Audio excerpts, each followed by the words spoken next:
Assalamualaikum warahmatullahi wabarakatuh.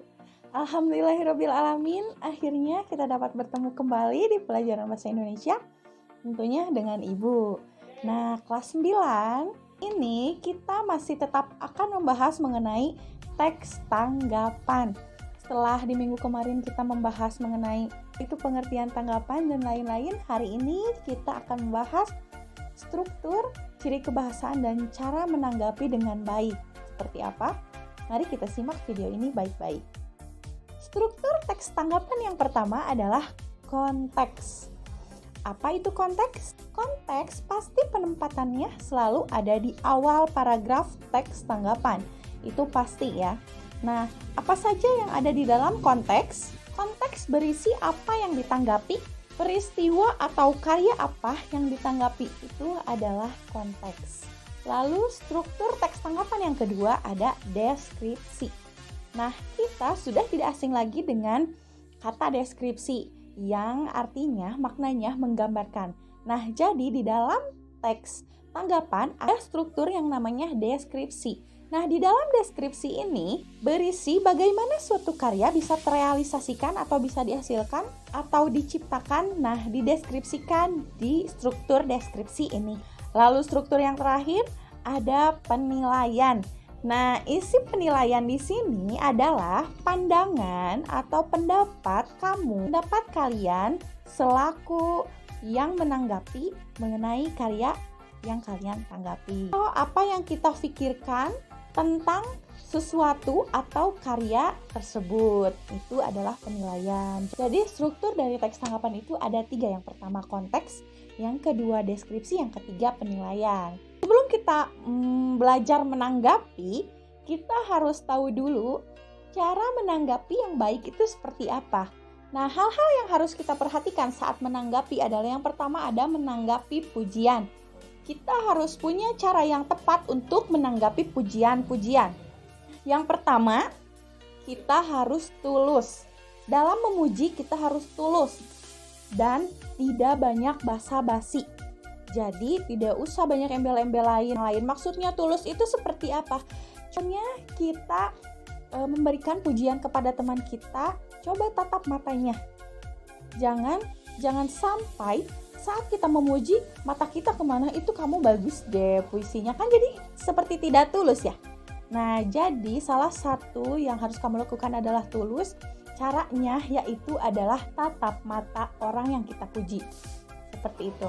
Nah, yang kedua, hargai dan hormati. Tentu tidak mengandung sara ya. Kita memuji tanpa membawa-bawa suku kata, agama, dan ras. Contohnya, kita memuji, ya kamu bagus deh untuk seukuran orang desa seperti kamu. Nah, itu hindari, itu tidak boleh. Itu pasti menyinggung orang yang kita puji. Jadi tidak boleh ada embel-embel sara, ras, suku, dan agama. Itu tolong hindari. Lalu yang selanjutnya, waktu yang tepat. Jadi kita harus memuji pada waktu yang tepat. Ada pujian yang harus kita berikan di waktu-waktu tertentu. Contohnya teman kita sudah melakukan hal yang terbaik dan hasilnya baik. Coba kita puji karya dia di depan banyak orang dengan pujian yang tulus, yang sopan, dan dia pun akan merasa termotivasi dan merasa senang. Seperti itu ya. Lalu yang selanjutnya, beri rasa nyaman. Nah, pujian itu bukan untuk diri kita sendiri, tapi untuk orang lain. Jadi hindari memuji dengan cara, contohnya seperti ini. Kamu bagus deh puisinya. Aku mah gak bisa kayak gitu deh. Aku mah apa atuh. Nah, itu gak boleh. Itu tidak boleh. Hindari pujian seperti itu. Itu membuat orang yang kita puji kurang nyaman ya. Tidak nyaman dengan pujian yang kita berikan karena membawa diri kita ke dalam pujian tersebut. Lalu yang selanjutnya adalah menemukan hal untuk dipuji. Jadi puji orangnya bukan objeknya. Contohnya, baju kamu bagus deh, aku suka. Nah, itu kamu memuji bajunya, bukan orangnya. Kamu memuji objeknya, bukan orangnya. Tapi coba kita ganti dengan, kamu cocok banget deh pakai baju itu, warnanya bagus. itu cocok banget di tubuh kamu, misalkan seperti itu. Diganti kata-katanya ya. Terakhir, saat kita baru bertemu dengan seseorang, hindari pujian seperti kepada teman dekat. Berbeda kan? Harus dibedakan saat kita baru bertemu dengan orang, lalu kita memujinya, kita tidak boleh berlebih-lebihan seperti kepada teman dekat. Kan kalau dengan teman dekat, kita bisa memuji apa saja, kamu cantik banget deh, kamu ini banget deh. Nah, jika kepada orang yang baru bertemu itu kurang nyaman ya. Pujilah sesuai faktanya ya. Nah, itu adalah cara menanggapi pujian. Ada juga cara, kalau tadi kan pujian, nah sekarang kritik nih. Nah, cara memberi kritik itu harus membangun, tidak menjatuhkan orang yang diberikan kritik. Mulailah dengan cara yang positif, memuji dulu, lalu mengapresiasi karyanya dengan jujur dan tulus. Fokus utamanya adalah menunjukkan keunggulan ya, bukan kelemahan atau kejelekan dari karya tersebut. Jadi, saat kita memberikan kritik, si orang yang diberikan kritik merasa termotivasi. Seperti itu. Jadi, itulah cara memberikan kritik membangun. Seperti itu. Nah, bagaimana kalau kita di posisi orang yang diberikan pujian?